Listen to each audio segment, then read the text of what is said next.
वक्त हो चला है बुलेटिन का।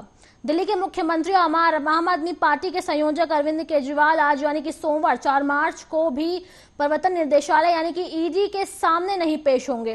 हालांकि वो ईडी के सवालों का जवाब देने के लिए तैयार हो गए हैं। उन्होंने ईडी से इसके लिए डेट भी मांगी है और बताया है कि वो जांच एजेंसी सामने ऑनलाइन मोड पर हाजिर होंगे। आम आदमी पार्टी की ओर से सुबह जारी बयान के मुताबिक अब संयोजक अरविंद केजरीवाल की ओर से ईडी को जवाब भेजा गया है। उन्होंने कहा है कि ये समन गैर कानूनी है। इसके बाद भी वो अपने जवाब देने को तैयार हैं। सीएम अरविंद केजरीवाल ईडी से 12 मार्च 2024 के बाद की तारीख मांगी है। उन्होंने वो इस डेट के बाद वीडियो कॉन्फ्रेंसिंग के जरिए सुनवाई में शामिल होंगे।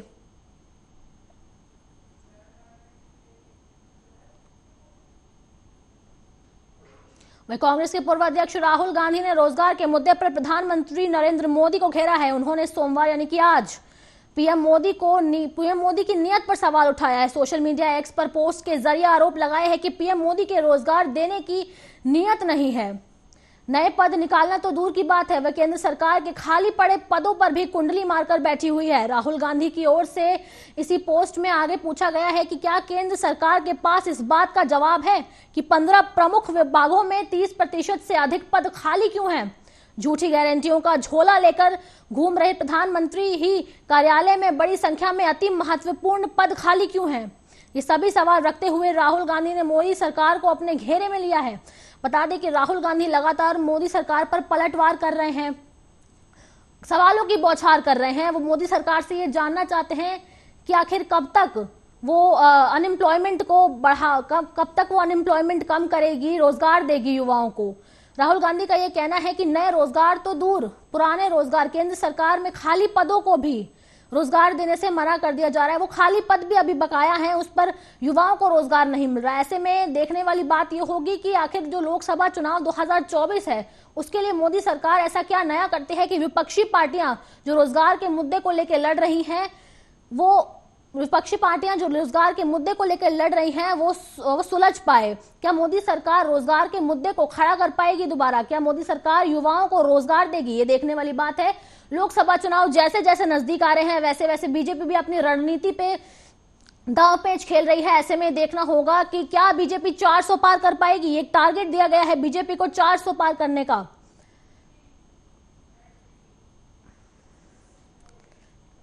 वहीं अलीगढ़ में लगातार बारिश का सिलसिला जारी है और 2 दिन से पड़ रही बारिश ने किसानों की चिंता बढ़ा दी है। किसानों के द्वारा की गई कड़ी मेहनत और मशक्कत पे अब बारिश ने पानी फेर दिया है। आपको बता दें कि बेमौसम हुई बारिश ने किसानों की फसलों को तहस नहस कर दिया है, जिससे किसानों को काफी परेशानियों का सामना करना पड़ रहा है। किसानों का कहना है कि अचानक हुई बारिश से आलू, गेहूं, लाहा सहित अन्य फसलें बर्बाद हो चुकी हैं।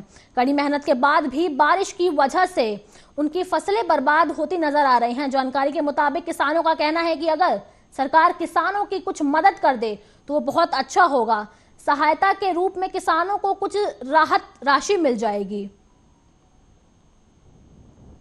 काफ़ी नुकसान है फसल में। गेहूं की फसल लेट चुकी है समझी, और कल से बारिश और हवा चल रही है, हवा के साथ साथ फसल लेट गई है, जहाँ जो कि काफ़ी नुकसान है। जो उम्मीद करी जा रही जैसे कि क्या कहते हैं 4 क्विंटल को बीघा के करीब है जावे को गेहूँ, अब वो जहाँ 1.25 क्विंटल के करीब हो, जो कि अभी तक जहाँ दूध बन के तैयार। नुकसान है बेमौसमी बारिश से। आलू की खुदाई चल रही है, आलू जो खुद गया है वो भीग गया है और आलू में पानी भर गया है, जिसकी वजह से आलू सड़ जाएगा। और ये जो खुदा हुआ आलू है इसमें कम से कम 50% की हानि है। बाजार में इसकी कीमत जो है वो नहीं मिल पाएगी। तो और गेहूं की खड़ी फसल मतलब सो गई है देसी भाषा में, और गेहूं में भी भारी नुकसान है। दोनों फसलों में कुल मिला के। तो आप लोगों का काफी नुकसान है, तो सरकार से कोई मांग है आपकी? अरे मांग तो ये है कि काफी लाग लगी है, लाग भी बारिश नहीं आ रही है। अगर सरकार आर्थिक सहायता दे हमें तो ये ज्यादा बढ़िया बात है, नहीं तो हो नीचे गिरते जाएंगे हम लोग। तो लगभग कितनी फसल नष्ट हो गई होगी? फसल तो जितना एरिया है वो सभी जो है गेहूं की फसल खड़ी हुई नीचे गिर गई है। आलू में पानी भर गया है, जिससे आगे चलकर आलू सड़ेगा गर्मियों में, और जो खुदाई हो गई है वो फसल भी क्षतिग्रस्त हो। गोंडा में सोते समय एक शिक्षक को गोली मारकर हत्या कर दी गई है। ये घटना एक बार फिर थाना छपिया क्षेत्र में हुई है। हत्यारे गोली मारने के बाद मौके पर फरार हो गए हैं। इस घटना ने इलाके में बड़ी सनसनी मचा दी है। बता दें कि पुलिस ने घटना की सूचना पर तत्काल कार्रवाई की और मौके पर पहुंची पुलिस। हत्या के बाद पुलिस ने शव को कब्जे में लिया और पोस्टमार्टम के लिए भेज दिया। करीब 1 बजे थाना छपिया पुलिस को सूचना प्राप्त हुई कि थाना क्षेत्रांतर्गत चांदारती गांव में एक व्यक्ति को सर में गोली लगने से गंभीर रूप से घायल हो गया है, जिससे उपचार हेतु परिजनों द्वारा सीएचसी ले जाया गया, जहां उसकी मृत्यु हो गई। इस सूचना पर तत्काल एसएचओ छपिया एवं उच्चाधिकारियों द्वारा घटनास्थल पर पहुंचकर मुआयना किया गया तथा परिजनों से वार्ता की गई। परिजनों द्वारा बताया गया कि जो मृतक है दिनेश, वो अपने मामा के यहाँ चांदारती गाँव में आए हुए थे तथा सोने हेतु अपने मामा की दुकान पे बाहर सो रहे थे अपने भाई एवं मामा के लड़कों के साथ। इसी बीच रात 2 नामजद व्यक्तियों द्वारा उनके सर में गोली मार दी गई, जिससे उनकी मृत्यु हो गई। इस लिखित तहरीर के आधार पर थाना छपिया पर सुसंगत धाराओं में 2 नामजद आरोपियों के विरुद्ध मुकदमा पंजीकृत किया गया। पुलिस द्वारा त्वरित कार्रवाई करते हुए इसमें से एक नामजद आरोपी को हिरासत में ले लिया गया है और एवं उससे पूछताछ की जा रही है। अन्य आरोपी की भी शीघ्र ही गिरफ्तारी की जाएगी। मौके पर पुलिस बल तैनात है। कानून व्यवस्था की स्थिति सामान्य है। पुलिस द्वारा लोकसभा चुनाव की तारीखों का ऐलान अभी तक नहीं हुआ है, लेकिन भाजपा ने 2024 चुनाव की तैयारियां तेजी से शुरू कर दी हैं। पार्टी ने जनसंपर्क अभियान चलाकर लोगों को अपनी नीति के साथ भाजपा सरकार के कार्यों से प्रभावित करने की कोशिश की है। बता दें कि कानपुर देहात के रानिया नगर पंचायत और अकबरपुर रानिया विधानसभा क्षेत्र में भी भारतीय जनता पार्टी के सदस्यता में वृद्धि हुई है। नगर पंचायत और राजपुर नगर पंचायत के कई सदस्यों ने भाजपा में शामिल होने का फैसला लिया है। जिलाध्यक्ष मनोज शुक्ला ने उन्हें पार्टी की सदस्यता दिलाई है।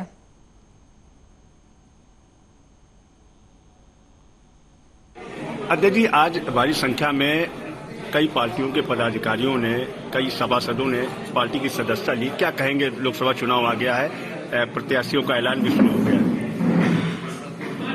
ये संगठन हमारा लगातार काम करता रहेगा। प्रत्याशी चुनाव के समय आते हैं और उनका काम है चुनाव लड़ना। पार्टी उनको चुनाव लड़ा के लोकसभा विधानसभा भेजना, लेकिन संगठन अनवरत काम करता रहता है। संगठन के लगातार अभियान आते रहते हैं, उन्हीं पे काम करता रहता है। उन्हीं अभियानों के अंतर्गत एक अभियान ये भी है पार्टी में सदस्यता कराना, जिसके हमारे विधानसभा के अभियान के जो संयोजक हैं डॉक्टर सतीश शुक्ला जी। अध्यक्ष जी, आज बड़ी संख्या में आज आपने जो है भारतीय जनता पार्टी की सदस्यता ली है, कई समर्थकों के साथ, कई सभासद थे। क्या रहा, क्यों ये मन में आया? देखिए, ऐसा है कि बहुत समय से मैं भारतीय जनता पार्टी की कार्यशैली देख रहा था और उनकी विचारधारा देख रहा था, और कहीं ना कहीं मुझे ऐसा लगा कि उनकी विचारधारा और मेरी विचारधारा में बड़ी समानता है। मैंने अपने सभासद भाइयों से ये बात करी। रनिया नगर पंचायत में 16 सभासद है, जिसमें से 12 जो हमारे भाई हैं उन्होंने हमारा समर्थन किया और बोले कि चलो हम सब मिलकर शामिल हो जाते हैं। तो हम 12 सभासद, लगभग 15 पूर्व प्रधान और प्रधान और लगभग पूर्व बीडीसी और बीडीसी 15, ये लोग हम लोग शामिल हुए। इसके अलावा लगभग 5-10 मुस्लिम समाज के लोग। वहीं गाजियाबाद के थाना इंद्रपुरम में एक दुर्घटना में लगभग 3 वर्षीय बच्ची की मौत हो गई है। यह हादसा गाजियाबाद के नामी शिप्रा मॉल के एंट्री पॉइंट पर हुई है। एंट्री पॉइंट के पास तेज रफ्तार कार ने मासूम बच्ची को कुचल दिया है। इस हादसे में एंट्री पॉइंट के पास मॉल से गाड़ी गार्ड भी मौजूद था। बता दें कि पुलिस ने ड्राइवर को पकड़कर मामला दर्ज कराया है। मासूम की दुर्घटना के बाद उसे अस्पताल ले जाया गया, लेकिन इलाज में देरी के कारण उसकी जान चली गई। थाना इंद्रापुरम को शिप्रा चौकी अंतर्गत एक बच्ची के एक्सीडेंट की सूचना मिली। तत्काल शिप्रा चौकी इंचार्ज जब मौके पर पहुंचते हैं तो पूरी घटना इस प्रकार थी कि एक व्यक्ति द्वारा शिप्रा चौकी अंतर्गत मॉल घूमने आते हैं और वह अपनी गाड़ी को पार्किंग में लगाने के लिए वैले के अंतर्गत वैले में काम करने वाले विनीत सेठी को देते हैं। विनीत सेठी उस गाड़ी को पार्किंग में ले जाते समय लापरवाहीपूर्ण गाड़ी चलाते हुए वहां पर पहले से घूमने आए एक दंपति के साथ उनकी लगभग 3 वर्षीय बच्ची को टक्कर मार देती है, जिसके उपरांत उसको हॉस्पिटलाइज कराया जाता है, जहां बच्ची की मृत्यु हो जाती है। इसमें समुचित धाराओं में मुकदमा पंजीकृत कर लिया गया है और वैले वाले ड्राइवर को, जो उस समय गाड़ी चला रहा था, उसको गिरफ्तार कर लिया गया है। आगे की वैधानिक कार्रवाई की। वहीं बुलंदशहर के गुलावटी पुलिस ने वाहन चोरी करने वाले 2 सगे भाइयों को गिरफ्तार कर लिया है। बता दें कि इन आरोपियों के कब्जे में एक मोटरसाइकिल की टूटी हुई भाई और 2 अन्य मोटरसाइकिल भी बरामद किए गए हैं। ये दोनों भाई बाइक मैकेनिक का काम करते थे और वाहन चोरी करने के बाद उनके पुर्जे बेच देते थे। पुलिस के मुताबिक इन आरोपियों पर पहले से ही आपराधिक मामले दर्ज हैं।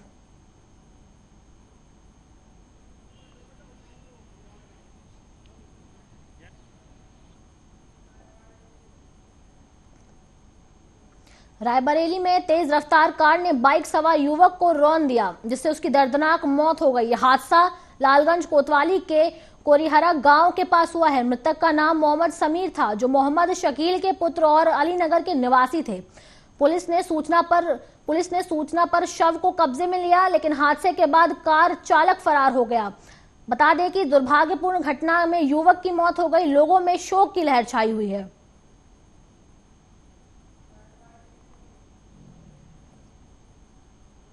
वहीं रायबरेली में बिजली विभाग की बड़ी लापरवाही का मामला सामने आया है। भारी बारिश के दौरान देर रात 11,000 लाइन का बिजली का खंभा टूटकर सड़क पर गिर गया। इससे सड़क से गुजर रहे लोगों को खतरे से निपटना पड़ा। बता दें कि मामला शहर कोतवाली क्षेत्र में हुआ, जहां बिजली विभाग की लापरवाही की वजह से यह हादसा हुआ। इस घटना के बाद लोगों में भगदड़ फैल गई और वो जान बचाकर इधर उधर भागने लगे। भाग्यवश खंभा किसी के ऊपर नहीं गिरा, लेकिन इससे सैकड़ों घरों की बिजली चली गई।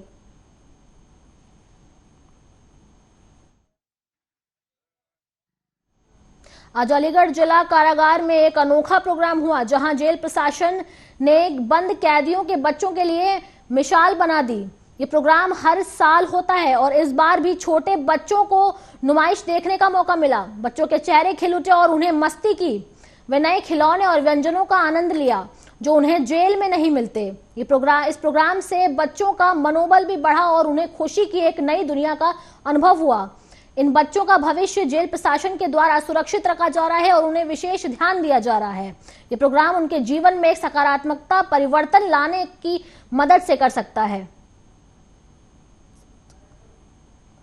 बच्चे जेल के जीवन में ही जी रहे हैं, बगैर किसी गुनाह के जेल की सज़ा काट रहे हैं, क्योंकि जेल मैनुअल में प्रोविज़न है कि 6 साल तक के बच्चे अपनी माँ के साथ रह सकते हैं।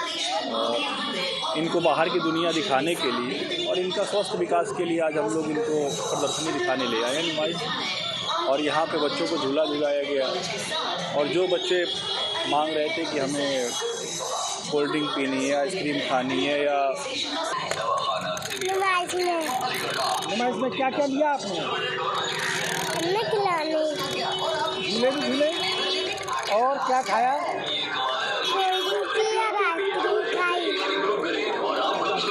खिलौने लिए आपने? कौन लेके आया था आपको?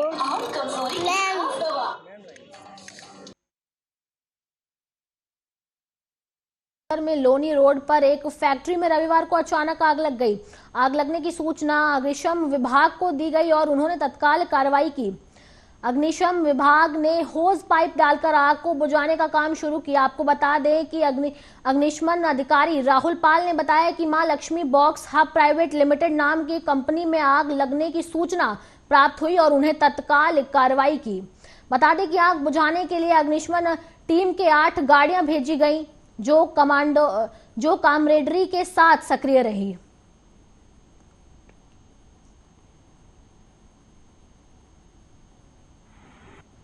आज लगभग 16:50 पर फायर स्टेशन साहिबाबाद पर सूचना प्राप्त हुई थी। Prime India auto links private limited company है, साइट 2 मोहन नगर में पड़ती है। इसमें पीवीसी जो पैनल्स होते हैं, डोर्स होते हैं, उस पर काम होता था, प्लास्टिक का काम होता था, पैकेजिंग का काम होता था। उसमें आग लगी है। हमारी लगभग जिले की 11 गाड़ियाँ घटनास्थल पर मौजूद हैं और लगातार पंपिंग करके हम लोग आग बुझाने की कोशिश कर रहे हैं। चूँकि अप्रोच कम था, जेसीबी की सहायता से दीवार तोड़ाते हुए एक साइड से आग को पूर्ण रूप से बुझा दिया गया है और दूसरी साइड भी जल्दी काबू कर लिया जाएगा। घटना में किसी प्रकार का कोई इंजरी नहीं है, कोई घायल नहीं है। और जांच के बाद बता पाऊंगा। किसान नेता सरवन सिंह पंढेर और जगजीत सिंह डलेलवाल ने रविवार को देश भर के किसानों से विरोध प्रदर्शन के लिए 6 मार्च को दिल्ली पहुंचने की अपील की है। उन्होंने आंदोलन के समर्थन में 10 मार्च को 4 घंटे के लिए देश भर में रेल रोको आंदोलन का आह्वान भी दिया है। किसान नेताओं ने इस बात पर जोर दिया कि मौजूदा विरोध स्थलों पर किसानों का आंदोलन तेज किया जाएगा और तब तक जारी रहेगा जब तक सरकार उनकी मांगें नहीं पूरी करती। किसान मोर्चा सरकार पर दबाव बनाने के लिए किसानों के दिल्ली चलो मार्च का नेतृत्व कर रहे हैं, जिसमें उनकी एमएसपी की मांग है। किसान संगठनों ने तय किया है कि पंजाब और हरियाणा के किसान शंभू और खिनौरी प्रदर्शन स्थल पर आंदोलन करते रहेंगे।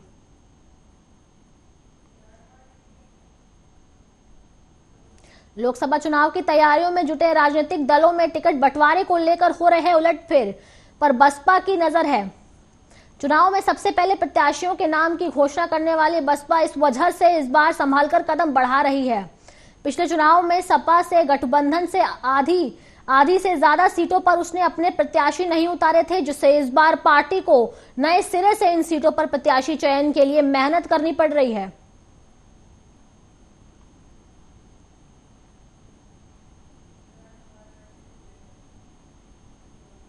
लोकसभा अध्यक्ष ओम बिरला ने पीएम मोदी की जमकर तारीफ की है। पीएम की तारीफ करते हुए उन्होंने कहा कि प्रधानमंत्री मोदी के प्रति देश की जनता का विश्वास आने वाले समय में इस लोकतंत्र में नया अध्याय लिखेगा। वहीं प्रधानमंत्री मोदी ने इस देश में सामाजिक और आर्थिक बदलाव के साथ साथ गरीब व्यक्ति के जीवन में भी बदलाव किए हैं, जो नीति और कार्यक्रम के लिए हैं। इसका लाभ समाज में लोगों को मिल रहा है। प्यार स्नेह आशीर्वाद माननीय मोदी जी के नेतृत्व में देश की जनता का माननीय मोदी जी के प्रति विश्वास भरोसा आने वाले समय में इस लोकतंत्र में नया अध्याय लिखेगा। माननीय मोदी जी ने इस देश में सामाजिक आर्थिक बदलाव के साथ साथ गरीब व्यक्ति के जीवन में बदलाव के लिए जो नीतियां कार्यक्रम योजना लाई है, उसका लाभ समाज के लोगों को मिला है।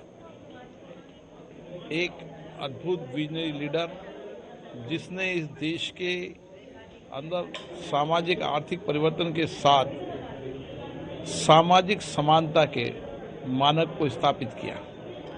इंफ्रास्ट्रक्चर हो, चाहे मैन्युफैक्चर सेक्टर हो, चाहे गरीब के जीवन को बदलने की योजना है, चाहे अंतर्राष्ट्रीय स्तर पर भारत का सामर्थ्य हो, ये सब मोदी जी के नेतृत्व में 10 साल में बढ़ा है।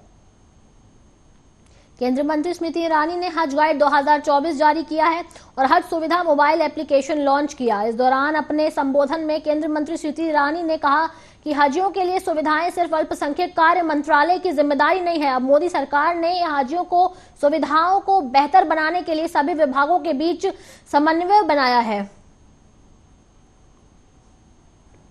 हाजियों की सुविधा मात्र मिनिस्ट्री ऑफ माइनॉरिटी अफेयर्स की नहीं रही है। अब नरेंद्र मोदी सरकार ने हर विभाग के समन्वय से हाजियों की सुविधा को और भी सुदृढ़ करने के लिए और भी मजबूत करने के लिए मिलकर समन्वय के माध्यम से कोऑर्डिनेटेड एफर्ट में कुछ कदम उठाए हैं। किस प्रकार का भारत के प्रति विदेश में और विशेषतः सऊदी अरब में आज एक दृष्टिकोण है, वो इस बात से संभवतः समझ में आता है कि पिछले साल जो महिला हाजी गईं बिना महरम के, उनकी संख्या लगभग 4,300 की रही है और इस साल उनकी संख्या बढ़कर 5,160 के भी ऊपर चली। फिलहाल के लिए बुलेटिन में इतना ही। देश दुनिया की तमाम बड़ी खबरों को देखने के लिए देखते रहिए आर्या न्यूज। नमस्कार।